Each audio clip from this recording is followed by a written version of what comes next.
আসসালামু আলাইকুম, কৃষকের শেষ কথা ইউটিউব চ্যানেলের আরও একটি নতুন ভিডিওতে আপনাদের স্বাগতম। এই যে ফলটা আপনারা দেখতে পাচ্ছেন, এই ফলটির বয়স কিন্তু আজ 25 থেকে 26 দিন, প্রায় 400 থেকে 450 গ্রাম ওজন কিন্তু হয়ে গেছে। এই ফল আরও কিন্তু মোটা হবে।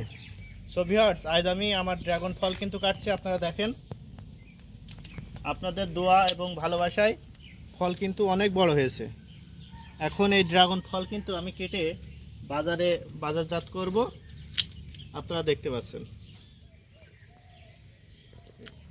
এখানে আর একটা ফল কিন্তু পেকে গেছে। কাটা খুব ঝামেলা, কারণ গাছের গায়ে কাটা বলে ফল কাটতে সমস্যা হচ্ছে। দেখেন, ফলটার ওজন প্রায় 400 থেকে 450 গ্রাম হয়ে গেছে। এই ধরনের ফল কিন্তু আমার বাগানে আরও আছে। আপনারা দেখেন, পুরো একদম ন্যাচারাল ফল, কোনো ফলে কিন্তু কোনো দাগ দোগ নাই। আপনারা দেখতে পাচ্ছেন ফলগুলো কেমন লাগছে অবশ্যই কমেন্টে জানিয়ে যাবেন। ভিডিওটি ভালো লাগলে লাইক কমেন্ট শেয়ার করবেন। সবাই ভালো থাকেন, সুস্থ থাকেন। আল্লাহ হাফেজ।